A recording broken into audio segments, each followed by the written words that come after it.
Para servir-te, Luísa vive em um estado de união permanente com Jesus, 17 de dezembro de 1902. Nesta manhã, ao vir o meu adorável Jesus, eu lhe implorava que se aplacasse, dizendo: Senhor, se eu sozinha não posso sustentar o peso da tua justiça, há tantas almas boas com as quais, dividindo um pouco para cada uma, seria mais fácil carregar esse peso. E assim, os povos poderiam ser poupados. E ele respondeu: E tu, minha filha, não sabes que para que a minha justiça descarregue sobre alguma alma o peso do castigo de outrem, é necessário que essa alma esteja em posse da minha união permanente? Assim, tudo o que ela opera, sofre, intercede e obtém é concedido em virtude da minha união estabelecida nela, cabendo à alma apenas unificar sua vontade com a minha, e ainda assim, a minha justiça não poderia fazê-lo sem antes conceder as graças necessárias para que a alma pudesse sofrer pelos outros. E eu, surpresa, perguntei: como a tua união é permanente em mim?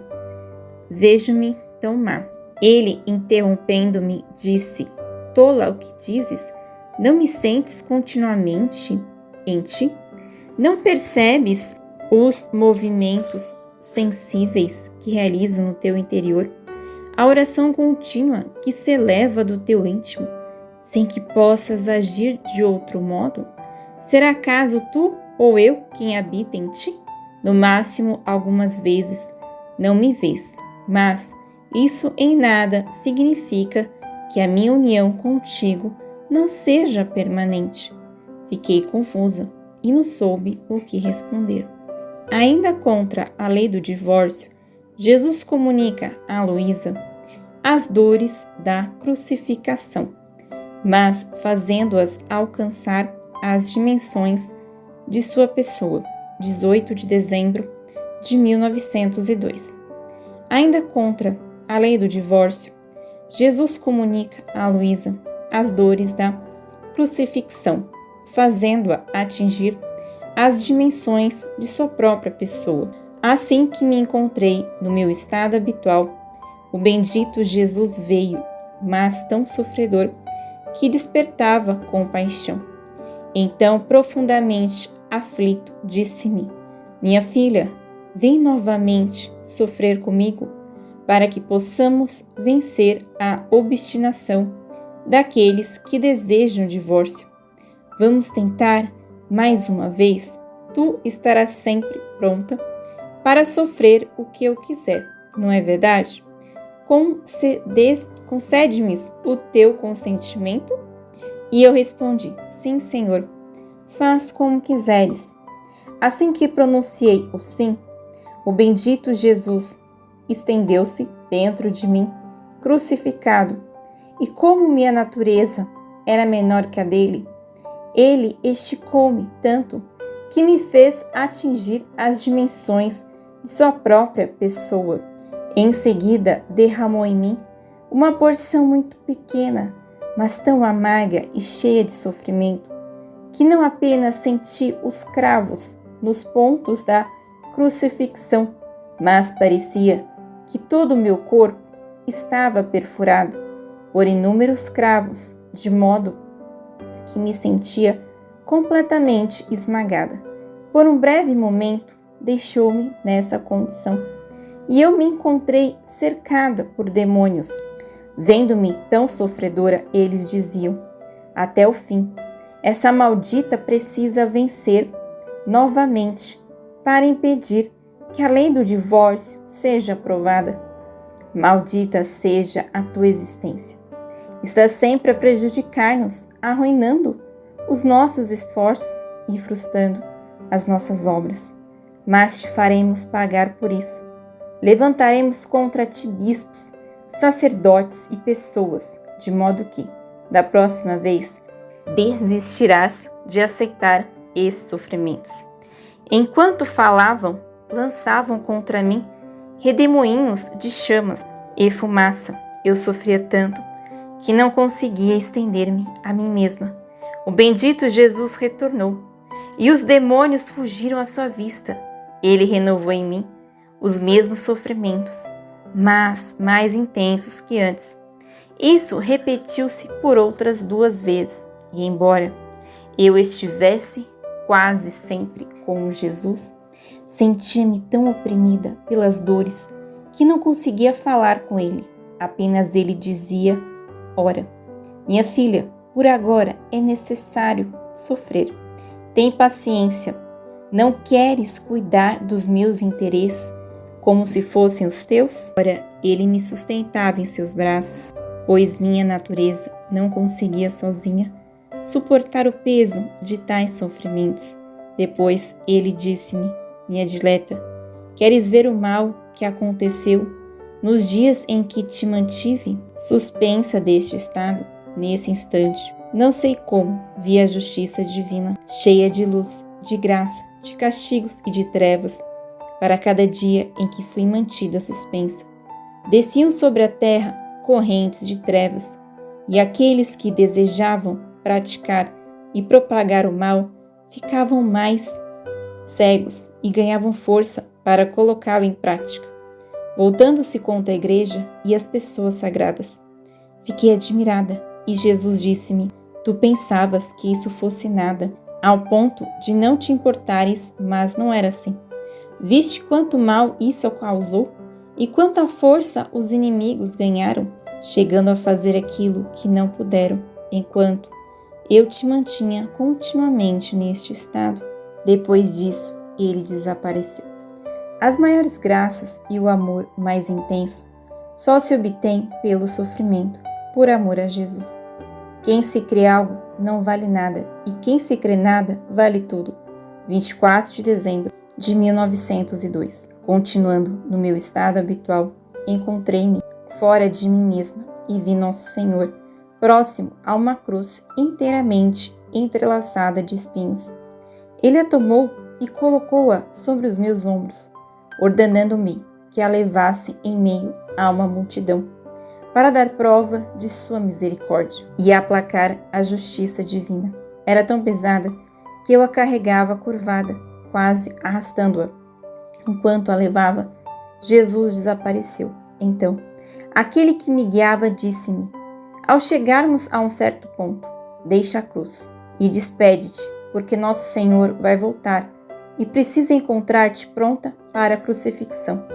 Despi-me, mas segurei as vestes nas mãos, envergonhada, e pensei comigo mesma: assim que ele chegar, deixarei as vestes. Neste momento, ele retornou e, vendo-me segurando as vestes, disse: nem mesmo te deixastes encontrar completamente despida, para que eu pudesse crucificar-te imediatamente. Então, reservaremos isso para outro momento. Fiquei confusa e aflita, sem conseguir articular uma palavra.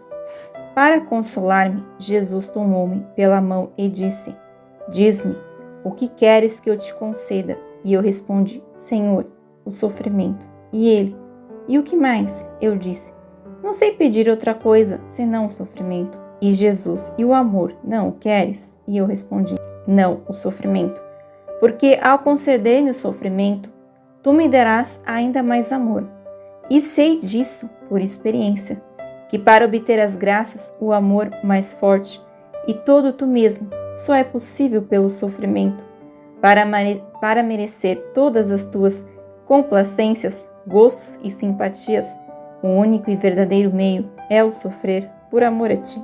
E ele respondeu: minha dileta, quis colocar-te à prova, para reacender em ti ainda mais o desejo de sofrer por amor a mim. Depois disso, vi pessoas que se acreditavam superiores a outras.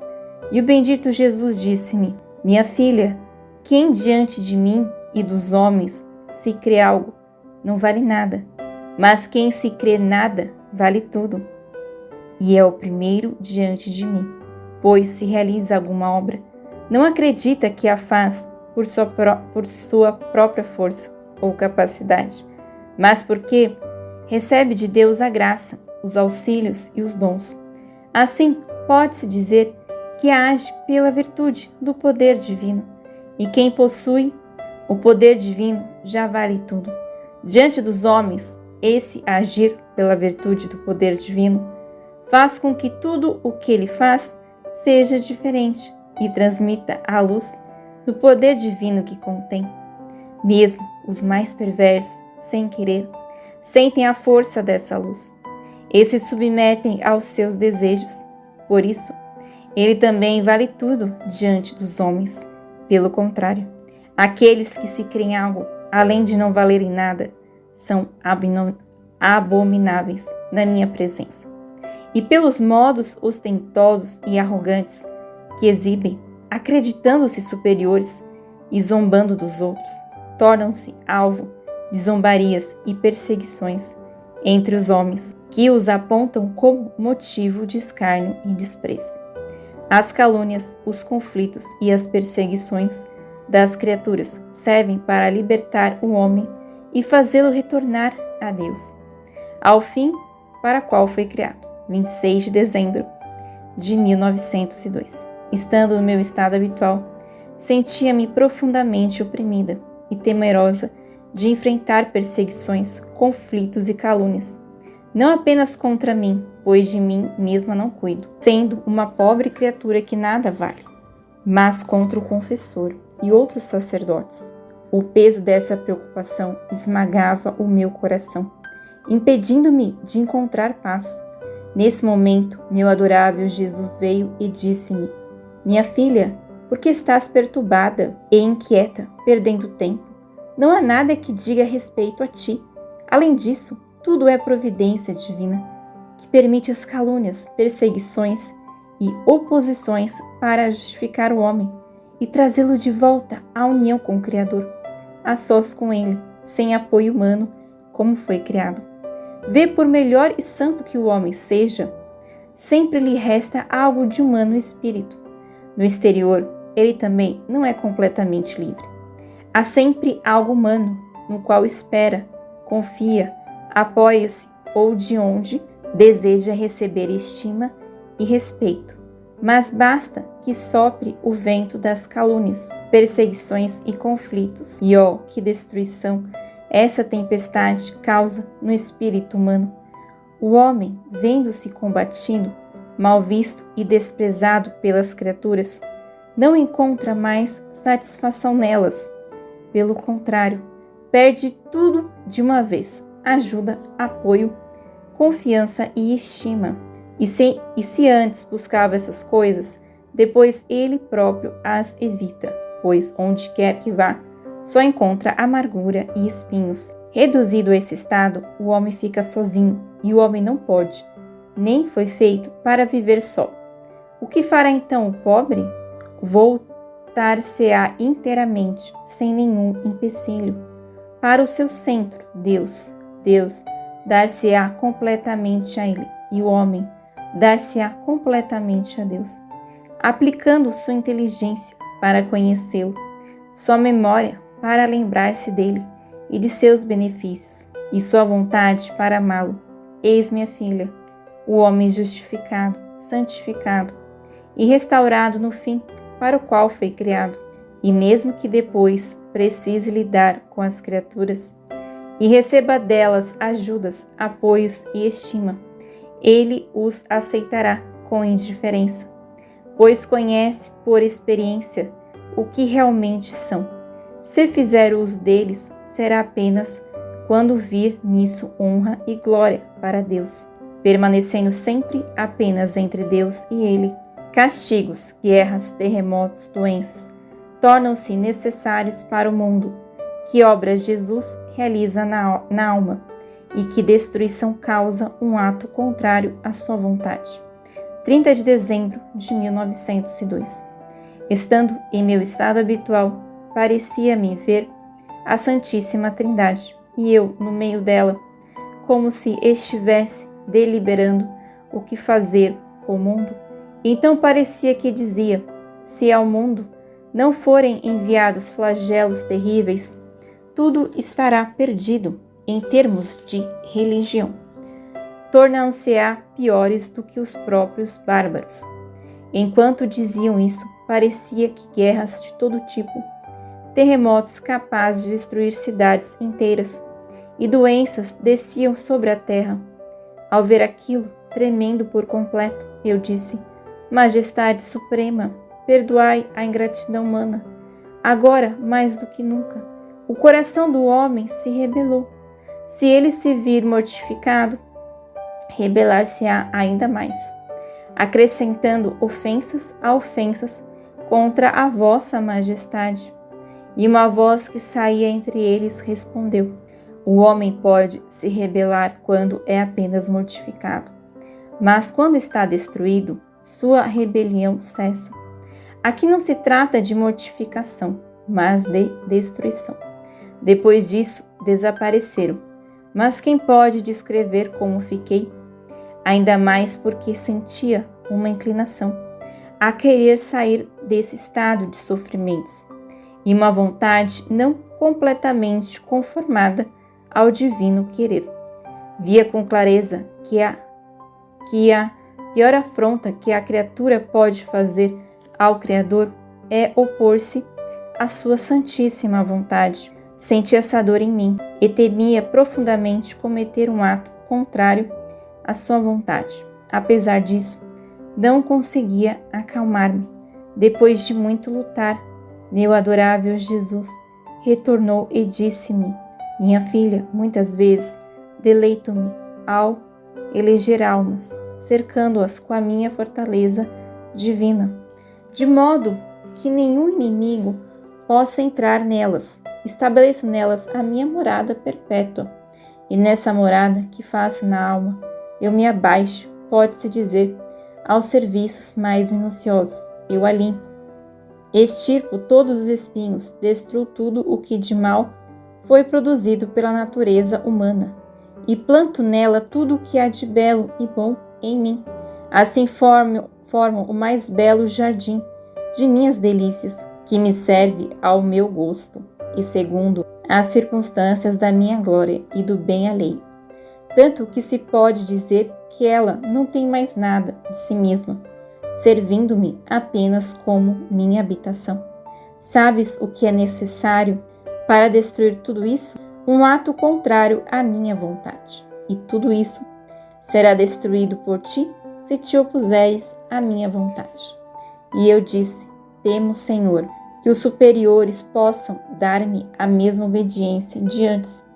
E ele respondeu: Isso não te diz respeito. Eu tratarei com eles. Aqui o que importa é o teu querer. Apesar disso, eu não conseguia tranquilizar-me e repetia interiormente: Que mudança funesta me aconteceu! Quem separou o meu querer do querer do meu Deus, que parecia formar uma só coisa? A dor de Luísa, sentindo-se em um estado de rebeldia involuntária, foi expiatória como a de Jesus no Getsêmani, 31 de dezembro de 1902.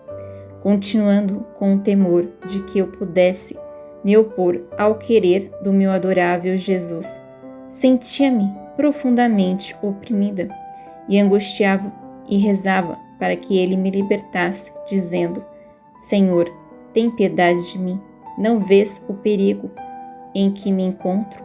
É possível que eu, mísero vermezinho, ouso tanto a ponto de me sentir oposta ao teu santo querer?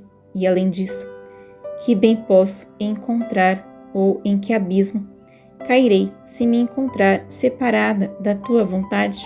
Enquanto dizia isso, o bendito Jesus moveu-se em meu interior e com uma luz que emanava, parecia dizer-me: Tu nunca compreendes nada. Este estado é um estado de vítima. Quando te ofereceram como vítima por Corato, tu aceitastes. Agora, o que estás acontecendo em Corato? Não há talvez a rebeldia da criatura contra o Criador? Tanto entre sacerdotes quanto entre leigos, entre partidos e partidos. Ora, o teu estado de rebeldia não desejada, o teu temor, as tuas dores foram expiatórios. E esse estado de expiação foi o que sofri no Getsemane, quando cheguei a dizer: se for possível, afasta de mim este cálice. Contudo, não se faça a minha, mas a tua vontade. Mesmo tendo desejado tanto este momento durante toda a minha vida, a ponto de sentir-me consumir por ele. Ouvindo isso, parece que fiquei mais tranquila e fortalecida. Roguei-lhe, então, que derramasse em mim suas amarguras, e, aproximando-se de sua boca, por mais que sugasse, nada vinha. Apenas um hálito amarguíssimo, que amargurava todo o meu interior. Vendo que nada derramava, eu disse: Senhor, não me amas mais? Já que não queres derramar tuas amarguras, ao menos derrama tuas doçuras. E ele respondeu: na verdade, amo-te ainda mais. Se pudesse entrar no meu interior, verias com clareza, em cada parte de mim, o amor singular que tenho por ti. Algumas vezes amo-te tanto que chego a amar-te como amo a mim mesmo. No entanto, há momentos em que não posso suportar-te e te tornas nauseante para mim. Essas últimas palavras foram como um raio fulminante em meu pobre coração. Pensar que nem sempre era amada pelo meu amado Jesus, e que chegava a ser uma alma abominável. Se ele mesmo não tivesse corrido para explicar o significado dessas palavras, eu não teria podido continuar vivendo. Então acrescentou: pobre filha, isto te parece tão duro? Tu estás partilhando do meu próprio destino. Eu sempre fui quem sou, um com a Santíssima Trindade, e nos amávamos com amor eterno e indissolúvel.